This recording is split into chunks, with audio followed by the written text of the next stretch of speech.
बिस्मिल्लाहिर्रहमानिर्रहीम अस्सलाम वालेकुम। आज की जो हमारी वीडियो है इसमें मैं आपके साथ कैप्री का बहुत ही प्यारा डिसेंट और आसानी से बनने वाला डिज़ाइन शेयर करने लगी हूँ।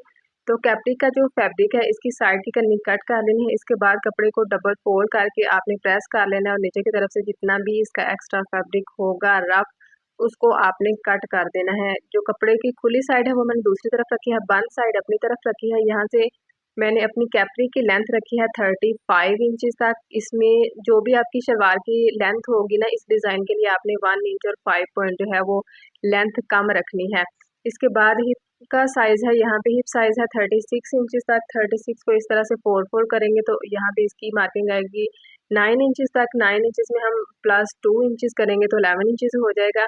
ठीक है, यहाँ पे भी हमने इसकी यहाँ पे एक सीधी मार्किंग कर लेनी है जो हमने ऊपर मार्किंग की थी। अब जो हमारा हिप का साइज़ होता है उसमें हम क्रोश कर्व के लिए 4 इंचेस तक ऐड करते हैं और क्रोश कर्व का जो निशान है वो हमने 1 इंच और 5 पॉइंट तक लगाना है। और इस तरह से आपने ज़्यादा गुलाई नहीं देनी, इस तरह से तिरछी सी जो है ना वो आपने इसकी मार्किंग कर लेनी है। इसके बाद ये वाला जो स्केल है इसकी मदद से आपने इसकी यहाँ से फिटिंग बनानी है और नीचे से हमें 2 इंच का इस पे निशान लगाना है और ये जो इसकी मार्किंग यहाँ पे टेढ़ी मेढ़ी होगी उसको भी बिल्कुल सीधा आपने ऊपर की तरफ मिला लेना है। अब हमने क्या करना है कि पांचा जो है वो हमने इसका यहाँ पे 8 इंच तक रखना है। रेडी होने के बाद ये 7 इंच तक यहाँ से आ जाएगा। अब इसी स्केल की मदद से हमने इसकी मार्किंग कर लेनी है। अच्छा, एक सिस्टर का कमेंट आया था कि जी अगर हमारे पास ये स्केल ना हो तो हम क्या करें। ये स्केल आप ले आएँ, अगर आपके पास नहीं तो मैं आपको एंड पे बता दूंगी कि किस तरह से आप इसकी मार्किंग कर सकते हैं। बहुत ही आसानी से आपको ये बाजार से मिल जाएगा।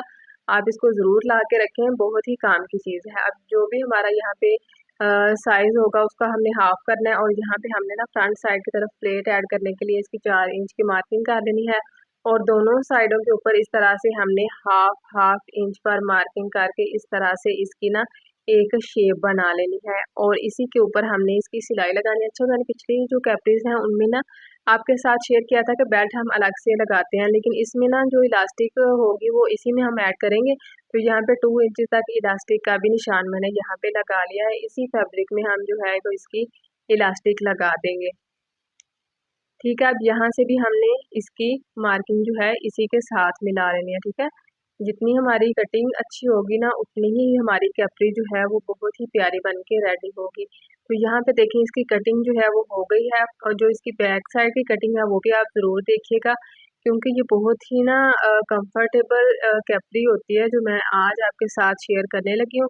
तो जो इसलिए कैप्री नहीं पहनते कि कंफर्टेबल नहीं होती, तो इस मेथड से आप ट्राई करें तो आपकी कैप्री भी बहुत ही इजी और कंफर्टेबल बनेगी। अब यहाँ पे देखेंगे जो इसका आगे का फैब्रिक है इसको भी मैंने यहाँ पे रख लिया है। साइड की इसकी मैंने कटिंग नहीं की थी। फ्रंट और बैक साइड की साइड की कटिंग हम इकट्ठी ही करेंगे। कपड़े को अच्छे से आपने यहाँ से लेंथ विड्थ में सेट कर लेना है। सेट करने के बाद अब यहाँ पे 2-3 मार्किंग जो है ना वो हमने यहाँ पे और करनी है। इसकी जो बैक साइड की इलास्टिक है ना उसके लिए हमने यहाँ पे 2 इंचेस तक मार्किंग करनी है। ठीक है, 2 इंच तक मार्किंग करके अब यहाँ से ना इस साइड से हमने 1 इंच और 5 पॉइंट तक मार्किंग करनी है। यहाँ से भी मैंने 1 इंच और 5 पॉइंट तक मार्किंग की थी। इसके बाद यहाँ से मैं इसको एक सूट कम किया है और नीचे तक जो है ना वो मैंने फिर इसको जो है वो 1 इंच तक ले गई हूँ। नीचे तक जाते हुए मैंने इसको 1 इंच तक कम कर दिया था ताकि ज़्यादा ना चौड़ाई में ना हो जाए ये वाली कैप्री, यानी कि ज़्यादा खुली खुली ना हो, ना ही ज़्यादा कैप्री तंग है और ना ही ज़्यादा खुली है। अब ये देखिए जो हमने ऊपर 2 इंच का निशान लगाया था इसको भी हमने इस तरह से तिरछा मिला लेना है और ये जो मार्किंग की है इनको भी हमने इस तरह से सेट करके इनके ऊपर मार्किंग कर लेनी है ताकि हमारी जो कटिंग है वो बहुत ही अच्छी और नीट रेडी हो। अच्छा, फुल रेडी करने के बाद कैप्री जो है ना वो भी मैं आपके साथ शेयर करूँगी, तो आप वीडियो को एंड तक ज़रूर देखिएगा। अगर आप मेरे चैनल पर नए हैं तो चैनल को सब्सक्राइब कर लें, बेल आइकन को प्रेस करके ऑल पे क्लिक कर लीजिए ताकि फ्यूचर की तमाम वीडियोस का नोटिफिकेशन जो है वो आपको मिलता रहे। और अगर आपने मेरे चैनल की बाकी वीडियोस को विजिट नहीं किया तो बाकी वीडियोस को भी विजिट करें। मैंने बहुत ही प्यारे प्यारे से डिज़ाइन आपके साथ शेयर किए हैं, ट्राउज़र डिज़ाइन, दामन डिज़ाइन, गला डिज़ाइन और भी बहुत कुछ मैंने इंफॉर्मेटिव वीडियोस जो है वो आपके लिए शेयर की हैं। अगर आप सारी वीडियोस को देखेंगे तो आपको बहुत कुछ नया सीखने को मिलेगा। अब इसकी साइड का जो फैब्रिक है इसको भी हमने कट कर दिया यहाँ से। ठीक है, अब क्या करना है कि जो इसकी साइडों से मैंने फैब्रिक कटिंग का निकाला था ना उसको हम डिज़ाइनिंग में इस्तेमाल करेंगे। मैंने आपके साथ शेयर कर दिया कि कितना हमारा फैब्रिक जो है वो यहाँ से निकल आया है। अब देखें जी, बहुत ही आसानी के साथ हमारी फ्रंट और बैक साइड की जो कटिंग है वो यहाँ पे हो चुकी है। अब यहाँ से इसकी लेंथ आप टोटल देख रहे हैं 37 इंचज़ तक इसकी इस साइड से लेंथ आ रही है। 37, 38, 39 जो है ना वो ये साइड जो है जहाँ से हमने इसका 2 इंच का मार्जिन ऐड किया था, तो इस साइड से जो है वो 39 इंचज़ तक हो जाएगी। तो बहुत ही ईजी और कंफर्टेबल ये वाली कैप्री है। आप ये देखें कि जिनके पास स्केल नहीं वो इस तरह से इस मार्किंग को देख लें कि किस तरह से आपने इसकी मार्किंग करनी है। ऊपर से जो हिप का साइज़ है वो आपने लेना है और यहाँ से आपने हाफ इंच तक रखना है, ठीक है। इसके बाद आपने यहाँ पे इसको 14 इंच तक रख के इसकी थोड़ी सी जो है वो इस तरह से तिरछी जो है वो मार्किंग करनी है। इसके बाद नीचे की तरफ से यहाँ से 2 इंच का निशान लगाना है और इस निशान को आपने ऊपर तक जो है वो इसके साथ मिला लेना। पांचा आपने यहाँ पे इसका रख लेना है, ठीक है। और इस साइड की आपने फ्रंट और बैक साइड की कटिंग कर लेनी है और इसके बाद ये जो हमारी लांग की सिलाई होती है इसकी भी आपने कटिंग कर लेनी है, ठीक है। यहाँ से भी देख लें कि इसकी मेजरमेंट आपने किस तरह से रखनी है। अच्छा जी, क्रॉस कर्व का जब हम निशान लगा लेंगे ना तो नीचे से पांचे का निशान लगा लेंगे, बाकी इसकी जो मेजरमेंट है वो खुद ब खुद ही जो है वो निकल आएगी। ठीक हो गया। अब ये जो इसकी क्रॉस कर्व की कटिंग थी इसी के ऊपर हमने फ्रंट और बैक साइड दोनों को जो है वो स्टिच कर लेना है, ठीक है। बहुत ही आसान तरीके से मैं कोशिश करती हूँ कि आपके साथ वीडियोस जो हैं वो शेयर करूँ, तो आप अपना फ़ीडबैक मेरे साथ ज़रूर शेयर किया करें कि आपको वीडियोस कैसी लगती हैं, या इससे भी मज़ीद जो आसान मेथड है वो मैं आपके साथ जो है वो शेयर करूँ। तो इसके लिए मुझे आप कमेंट बॉक्स में बताइए अगर आपको जो मैं मेथड आपके साथ शेयर करती हूँ अगर आपको थोड़े बहुत जो है वो टफ़ लगते हैं। अब देखें दोनों साइडों की जो स्टिचिंग है वो मैंने यहाँ पे कर ली है। अब सीधी साइड जो है वो मिला के जो इसकी साइड जो है ना दोनों कैप्री की उसके ऊपर हमने यहाँ पे बिल्कुल सीधी सिलाई चला लेनी है, ठीक है। जितना आपने ऊपर से फैब्रिक रखना है ना उतना ही आप यहाँ से सारी सिलाई के ऊपर फैब्रिक रखिएगा, ठीक है। सिलाई बिल्कुल आपने यहाँ पे नीट लगानी है। ये देखें इसी तरह से आपने इसकी सिलाई जो है वो लगाते जाना है। और अगर आपका फैब्रिक यहाँ पे 1-2 पॉइंट बढ़ जाए तो आपने यहाँ पे जो है वो धागे को सिक्योर कर लेना है और बाद में इस फैब्रिक को जो है वो आपने बिल्कुल कट करके सीधा कर लेना है। दूसरी साइड की भी सेम इसी तरह से जो है वो हम यहाँ पे स्टिचिंग कर लेंगे। अगर आप मेरी वीडियो को यहाँ तक देख रहे हैं तो आपको ज़रूर कोई ना कोई चीज़ जो है वो अच्छी लगी होगी, कुछ नया सीखने को मिला होगा। तो इस तरह की मज़ीद इन्फॉर्मेटिव वीडियोस के लिए चैनल को सब्सक्राइब कर लें, बेल आइकन को प्रेस करके ऑल पे क्लिक कर लीजिए ताकि फ्यूचर की तमाम वीडियोस का नोटिफिकेशन जो है वो आपको मिलता रहे। दोनों साइडों की हमने यहाँ पे सिलाई लगा ली। अब हमने इलास्टिक इसमें ऐड करनी है, तो इलास्टिक यहाँ पे मैं जो है वो 12 इंचज़ तक डबल फोल्ड में ऐड करूँगी। इसका जो सिरा है ना दोनों साइडों से इस तरह से हमने जो है वो सिलाई लगा के 1-2 सिलाई लगा के अच्छे से सिक्योर कर लेना, ठीक है। इसके बाद ये जो हमने इसका फ्रंट साइड का चुनट का निशान लगाया था इसको भी हमने यहाँ से ऊपर से इलास्टिक के मार्जिन से ही यहाँ पे सिलाई लगा लेनी है, ठीक है। पहले मैंने ना थोड़ी सी इलास्टिक की सिलाई लगाई, फिर मुझे याद आया कि इसकी जो है सिलाई है वो तो हमने लगाई नहीं, फिर मैंने इलास्टिक की सिलाई जो है वो निकाल दी है।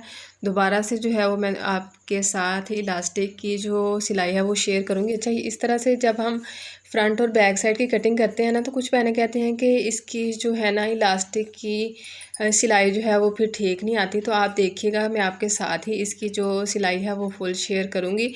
इसमें थोड़ा थोड़ा झोल तो आ रहा होता है, लेकिन ये है कि जब हम इसको अच्छे से सेट करके अपने कपड़े के हिसाब से सिलाई लगाते जाएं तो इसमें कोई भी झोल नहीं आता।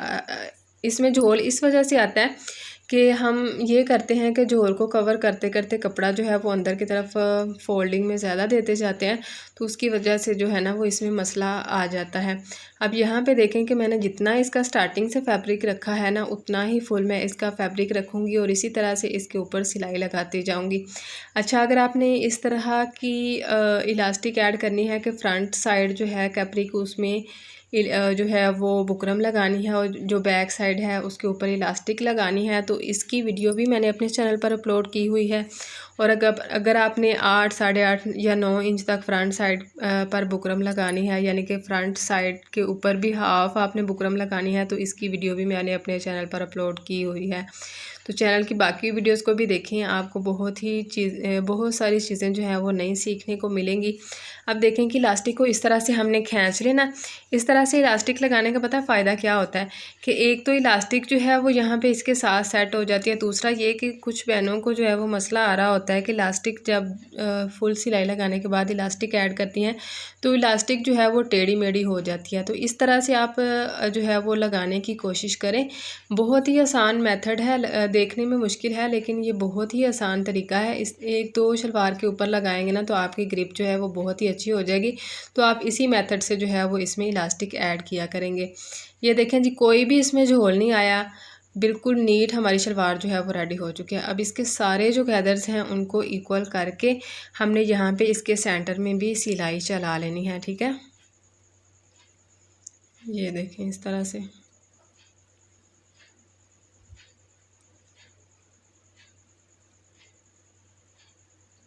सिलाई हमारी यहाँ पे कंप्लीट हो चुकी है। अब ये जो पट्टी हमने रेडी करनी है बहुत ही नीट रेडी करनी है और इसको किस तरह से रेडी करना है वो भी मैं आपके साथ शेयर करती हूँ। अब शलवार की हमने सिलाई कर ली। अब 8 इंच तक हमारी शलवार यहाँ से इस तरह से आ रही है और 8 इंच तक ही कपड़े की मैंने विड्थ रखी है। 3 इंच तक कपड़े की लेंथ रखी है और इसकी दोनों साइडों के ऊपर इस तरह से हमने जो है ना वो कोई भी ग्लू लगा के इसको अच्छे से फोल्ड कर लेना है। कोशिश करेगा आप भी इसी तरह से ग्लू बना के जो है ना वो लगाएं। इस ग्लू को बनाने का लिंक जो है वो मैं डिस्क्रिप्शन में ऐड कर दूंगी। तो सिलाई में ये वाली ग्लू जो है वो बहुत ही काम आती है, तो आप भी इसको बनाया करें। और इस तरह से ये देखें एक ही प्रेस में जो है वो सारा फैब्रिक जो है वो अच्छे से फोल्ड हो गया और जो नीचे वाला फैब्रिक है उसको हमने एक सूत तक जो है वो बढ़ा के रखना है। जिस तरह से पिछली वीडियो में मैंने चाक वाली पट्टी आपके साथ शेयर की थी ना बनानी, उसी तरह से ये पट्टी भी हमने बनानी है।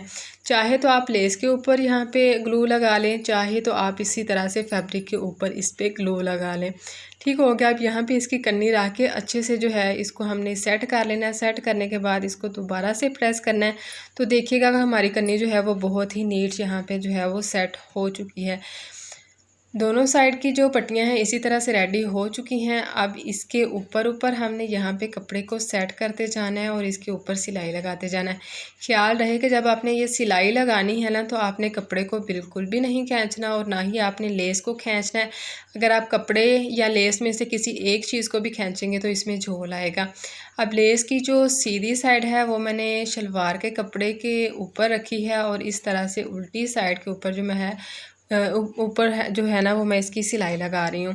ठीक होगा। ये देखें अब बैक साइड की तरफ इसको हम फोल्ड कर लेंगे और फिनिशिंग की इसके ऊपर अच्छे से एक सिलाई लगा लेंगे। अगर आपने यहाँ से फैब्रिक को प्रेस करना है तो प्रेस भी कर सकते हैं। अगर आपको लग रहा है कि प्रेस करने की ज़रूरत नहीं तो आप इस तरह से भी इसके ऊपर सिलाई लगा सकते हैं। ठीक है। ये देखें बिल्कुल नीट हमारी सिलाई लग गई है। अब आपको लगता है कि ये फैब्रिक आपने यहाँ पे जो है वो मज़ीद सिक्योर करना है तो इसको फोल्ड करके यहाँ पे आप इसकी जो है वो हेमिंग भी कर सकते हैं। अब यहाँ पे हमने इसको अच्छे से प्रेस कर लेना है। प्रेस करने के बाद अब जी इसका मेन जो पॉइंट है उसके ऊपर हम आते हैं। ठीक है। प्रेस आपने बिल्कुल नीट करना है और अगर इसमें कोई भी थोड़ा बहुत जोल होगा तो वो भी यहाँ पे अच्छे से सेट हो जाएगा। अब यहाँ पे जो बुकरम हमने लेनी है इसकी जो चौड़ाई है वो हमने लेनी है 7.5 इंच तक और लंबाई जो है वो हमने लेनी है यहाँ पे 6 इंच तक। तो मेरे पास यहाँ पे नेकलाइन की बुकरम पड़ी हुई थी तो उसी को मैं ले रही हूँ। बाकी जो बुकरम लेनी है ना वो भी मैंने आपके साथ शेयर कर दी है। विड्थ इसकी मैंने रखी है 2 इंच तक, लेंथ इसकी रखी है मैंने 5 इंच तक और इस तरह से इसकी शेप बना लेनी है। शेप बनाने के बाद अब हमने यहाँ से इसकी कटिंग कर लेनी है।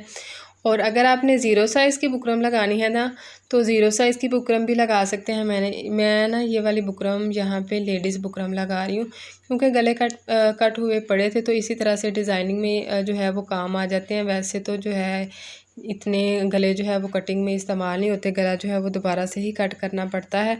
जब भी आप डिज़ाइनिंग वगैरह बनाते हैं तो इस तरह के जो भी बुकरम के एक्स्ट्रा पीसीज होते हैं उनको आप इसमें इस्तेमाल कर सकते हैं। अब ये देखें कि दोनों जो पीसीज हमने कट किए हैं इनको हमने एक्स्ट्रा फैब्रिक के ऊपर रख के यहाँ से पेस्ट कर लेना। पेस्ट करने के बाद ये देखें कि यहाँ से हमने इसकी जो है ना वो कटिंग कर लेनी है। अगर आपने अलग-अलग इसको करना है तो अलग भी कर लें, लेकिन मैंने इसको इकट्ठा इसलिए यहाँ पे जो है वो लगा लिया ताकि हमारा कपड़ा जो है ना शलवार का वो थोड़ा जो है वो सेव हो जाए। अभी हमने जो है वो इसकी शर्ट रेडी करनी है तो शर्ट में भी हमें हो सकता है शलवार के कपड़े की ज़रूरत पड़े गले में। या कहीं और, तो इसलिए ना मैंने इसको अभी इतना ज़्यादा जो है ना वो वेस्ट नहीं किया। बहुत ही ख्याल से ध्यान से सारी मैंने इसकी जो है वो कटिंग की है। अब इसी ग्लू को हमने लगा के इसकी जो है ना साइडों के ऊपर एक्स्ट्रा जो फैब्रिक है उसको ऊपर की तरफ फोल्ड कर लेना है। अगर आपने इसके ऊपर सिलाई लगानी है तो सिलाई भी लगा सकते हैं, लेकिन ये है कि खड़े खड़े इकट्ठा जो है वो इसका काम हो जाता है, तो इसलिए मैं यहाँ पे ये ग्लू जो है वो लगा लेती हूँ। बार बार हमें इसके ऊपर सिलाई लगाने की भी ज़रूरत नहीं पड़ती। अब ये जो हमने क्रीज़ बनाई थी इससे 1/2 इंच तक आगे ये वाला पैटर्न रख के हमने जो है इसको अच्छे से सेट कर लेना दरमियान में, दोनों साइडों के ऊपर इसी तरह से। ये देखें, दरमियान में इसको रखना है 1/2 इंच आगे की तरफ और दरमियान में रख के यहाँ पे आप इसमें पिन्स लगा लें। पिन्स लगाने के बाद अब यहाँ पे बारी आती है इसको सिलाई करने की, तो बुकरम के साथ साथ हमने सिलाई लगानी है और ख़्याल रहे कि सिलाई हमारी बिल्कुल यहाँ से नीट होनी चाहिए। ठीक है, ये देखें एक साइड की सिलाई यहाँ पे लग गई, दूसरी साइड की भी इसी तरह से सेम सिलाई हम यहाँ पे लगा लेंगे।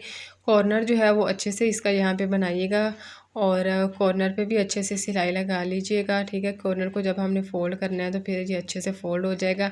अब इसकी साइडों के ऊपर जितना भी एक्स्ट्रा फैब्रिक होगा उसको हमने कट कर देना है और जो इसके कॉर्नर का कट है ना इसको हमने डीप लगाना है, लेकिन ख्याल रहे कि हमारी सिलाई यहाँ से कट नहीं होनी चाहिए। सिलाई से 1 पॉइंट पीछे ही आप इसकी कटिंग जो है उसको रोक दीजिएगा। अब बैक साइड की तरफ इस फैब्रिक को करके आपने अच्छे से यहाँ से प्रेस कर लेना, इसमें कोई भी झोल वगैरह ना हो। ठीक है, इसके बाद ये जो फैब्रिक है इसको आप यहाँ से हैंड स्टिच कर लीजिएगा कुछ इस तरह से। ये जो नीचे का फैब्रिक होगा उसको हमने अंदर की तरफ फोल्ड कर लेना है और इसी तरह से इसकी जो है ना वो फुल हमने जो है वो तुरपाई कर लेनी है। अच्छा, मेरी कोशिश होती है कि मैं आपके साथ ना डिसेंट से डिज़ाइन शेयर करूं, ताकि आप बड़ों के ड्रेसेस के ऊपर बना रहे हैं तब भी अच्छे लगें या अपने ड्रेसेस के ऊपर बना रहे हैं तब भी डिसेंट से डिज़ाइन जो है वो आपको लगें। और ये जो डिज़ाइन है ना वो आप शलवार पे भी बना सकते हैं, ट्राउज़र पे भी बना सकते हैं और अपने स्लीव्स के ऊपर भी बना सकते हैं। स्लीव्स के ऊपर भी ये डिज़ाइन जो है ना वो बहुत ही प्यारा लगेगा। तो ये देखें, इस तरह से हमने इसकी जो है वो स्टिचिंग कर ली है। इसके बाद एक फैब्रिक हमने और लेना है जिसकी जो विड्थ है वो हमने रखनी है 7.5 इंच तक। लेंथ जो है वो हमने 7 इंच तक रखनी है और इस तरह से हमने ना इसमें प्लेट्स ऐड कर लेने हैं तकरीबन 6-7। ठीक है, पौने इंच के हमने यहाँ पे प्लेट्स जो हैं वो ऐड कर लेने हैं। कोई नहीं, अगर आपने थोड़े छोटे करने हैं तो छोटे कर लें, अगर आपने बड़े प्लेट्स ऐड करने हैं तो बड़े कर लें, लेकिन एक साइड के ही जो है ना वो प्लेट आपने यहाँ पे ऐड करने हैं। और यहाँ इसके ऊपर हमने दोनों के ऊपर इकट्ठी ही सिलाई लगानी है ताकि हमारा जो टाइम है ना वो यहाँ पे सेव हो और फटाफट से जो है वो हमारा काम यहाँ पे हो जाए। अब देखिएगा कि बिल्कुल आसानी के साथ नीट हमारे प्लेट्स यहाँ पे डल जाएंगे। जब हम इसको आयरन कर लेते हैं ना तो बहुत ही टाइम हमारा सेव हो जाता है और जो प्लेट्स हैं ना वो बहुत ही अच्छे से सेट हो जाते हैं। अच्छा, अगर आप इसको वैसे प्लेट्स डाल रहे हो तो आप नोट करिएगा कि एक प्लेट हम डालते हैं, फैब्रिक इकट्ठा हो जाता है, फिर दोबारा से हम इसको प्रेस करते हैं। तो इससे बेहतर यही है कि आप सारे प्लेट्स की जो मार्किंग है वो या तो मार्किंग कर लें या इसको जो है ना वो आयरन कर लें ताकि बार बार आपको इसको सेट करना ना पड़े। सारे प्लेट्स यहाँ पे मैंने इसके ऐड कर लिए हैं। अब अच्छे से इसको हमने जो है वो यहाँ पे प्रेस कर लेना। शावर लगा के प्लेट्स का जो रुख है वो आपने एक तरफ यहाँ से कर लेना। ठीक है, ये देखें बिल्कुल नीट फ्रंट और बैक साइड दोनों साइडों से आपने इसको अच्छे से प्रेस करना है। प्रेस करने के बाद इसकी जो बैक साइड है इसके ऊपर हमने यहाँ पे जो है ना वो 0 साइज़ की बुकरम ऐड करनी है। ठीक है, बुकरम लगा के यहाँ पे मैं आपके साथ शेयर करती हूँ।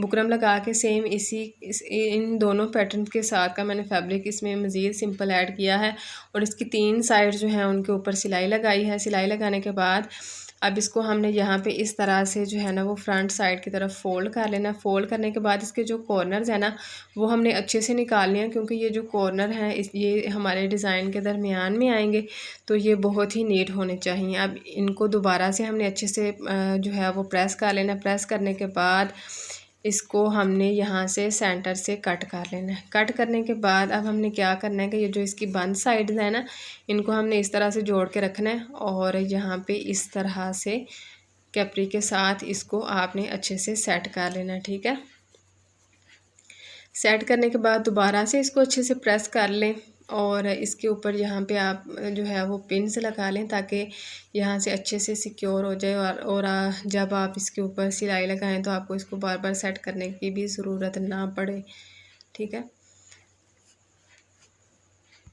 अच्छा जी, एक मुझे कमेंट आया था कि सिस्टर आप इतने दिनों से कहाँ थी, तो जब मैं वीडियो बनाती थी तो मेरे माइंड से निकल जाता था। मैंने आपसे कमेंट में बताया था कि वीडियो में ना मैं आपके साथ शेयर करूँगी। तो अच्छा हुआ ये था कि ना मेरा पैकेज जो है वो एक्सपायर हो गया।